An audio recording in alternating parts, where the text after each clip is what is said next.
Hey everyone, so today I'm going to be doing a video on how to test makeup at a store because a lot of people don't have the money to go to the department store and buy makeup and where they can ask the sales assistant their color and everything like that. Testers are full of bacteria because, a lot of stores are not going to be bothered by taking a whole new product and then opening it up and making sure that the testers aren't bacteria filled. So you don't really want to test that onto your face. So here's a few tips on how to basically test makeup without touching your face and also test it on basically your wrist, because I believe that the wrist right here, which is your inner wrist, is probably the closest to your face besides your whole body, comparable to your whole other parts of your body.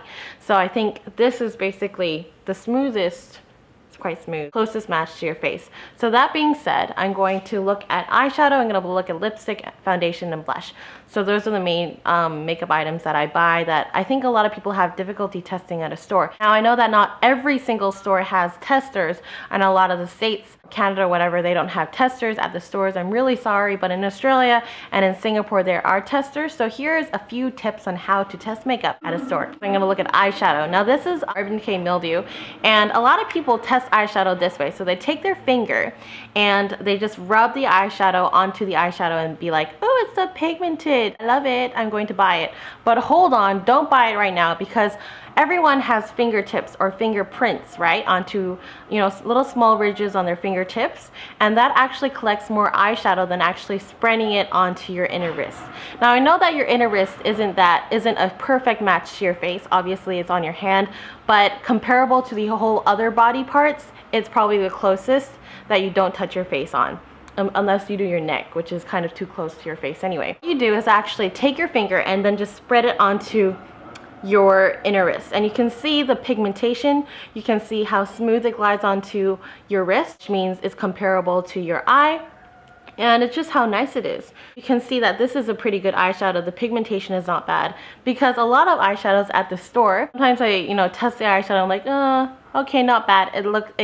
It collects wonderfully onto my fingertips, but you'll find that once you spread it out onto your wrist, it isn't that pigmented, and therefore you shouldn't go and buy it, because you'd be wasting your money. The next one I'm gonna do is blush. So with blush, a lot of people, again, they open up the blush, or when the blush is open as a tester, having difficulties. As a tester, they take their finger and they just, oh, it's so nice. But do you put that color onto your cheeks like that? Probably not. You probably end up looking like a clown if you put too much blush onto your cheeks. So what you do is actually not this, because if I did this, I'd be like, oh, it's so pigmented, I love it, buy it. But not really, because this is not the color that you're going to put onto your face. So what you do is you're gonna take the blush and then just spread it out evenly across an area of your hand. And this mimics what the blush is gonna look like spread out, because sometimes, obviously, these are very different colors. So you wanna make sure that this is probably the more natural version of what you're gonna be doing than this. So make sure that you kind of mimic what you're going to do on your face, and you can really test the makeup. Therefore, this is what I'm probably going to put on this on my cheek, and I have it on today. It looks really nice, and it is quite a good pigmented blush. Lipstick. So I have a MAC lipstick here, and I have a Maybelline lipstick here, and I really like this one, and you'll probably see why. And this is called the Glide Test at the store. So what you're looking for in a lipstick is how pigmented it is, number one, how nicely it glides onto your skin or your lips, and how moisturizing it keeps throughout the day. I have this one, and this is Maybelline Real Raisin. I got it as a freebie in some kit, but I am in love with it, because what you can do is you can see how nicely it glides on, how pigmented it is. It doesn't leave a trail, it's full-on color basically. And sometimes I like doing this, because that means you can see how far it glides as well, and how nicely it glides. There's little resistance in the lipstick, which means it's moisturizing. It's going to keep throughout the day as well. Probably can't test longevity, because unless you wear it for a long time. And this is a MAC lipstick. You can see it takes more power to push the lipstick to make it glide like that. That was a lot more effortless than this. And in Glide Test, you can see that it's smaller, which means there is a bit more resistance than that. So you can sort of test the power of lipsticks that way. And you can see my arm is basically like a graffiti wall, but it's okay, it's all for you. So the next thing I'm going to show you is foundation. So this is probably the most critical one A lot of people want to test foundation on their face, and if you are at the department store or you know that the testers are safe, the best way to test the foundation on your face is to look at where your neck meets your face. So if you put the foundation from here to here, you can see whether the foundation matches, or in this area, that's where you want to test the foundation. But at the store, at like a drugstore where, you know, the foundations are open, it's not the best thing to put the foundation testers on your face unless you want to break out. Or because I have sensitive skin, I break out really easily. But I know a lot of people don't, so it depends, of course, but it's not the best thing because a lot of foundations have a bit of, you know, bacteria around the edges. So instead, I'm going to show you how to test foundation onto your skin.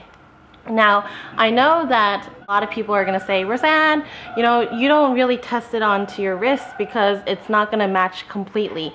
Well, this is actually the closest match to my skin color, as you can obviously see.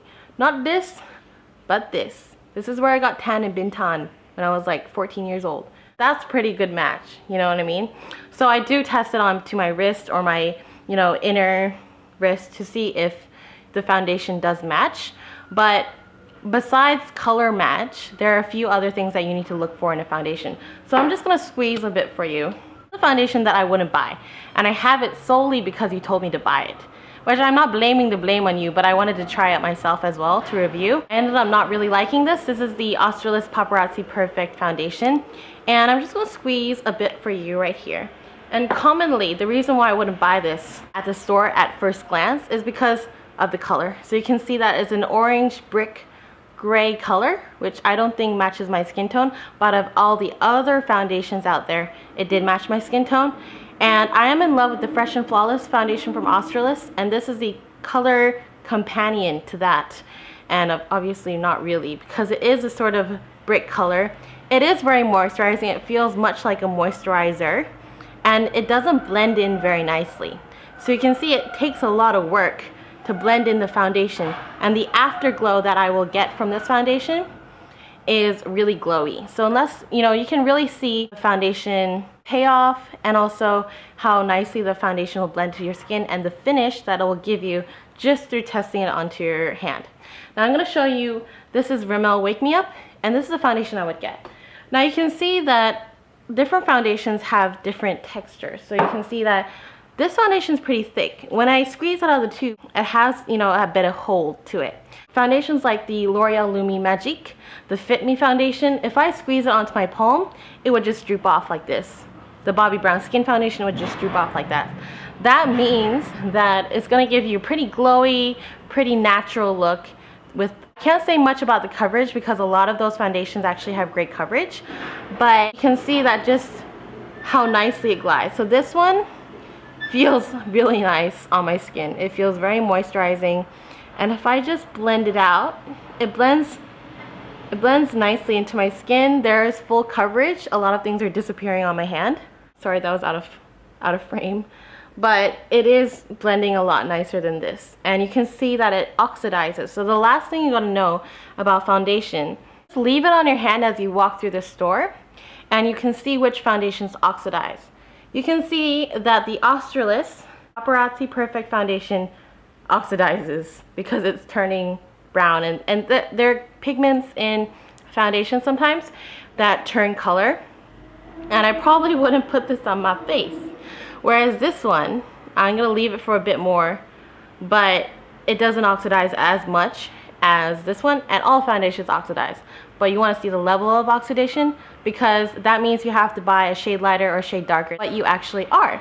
So that is a few quick tips on testing makeup at the store. I know that a lot of people are a bit confused how to test makeup at the store without putting on your face, so hopefully that helped. I just wanted to say thank you so much for over 13,000 people subscribed to my channel.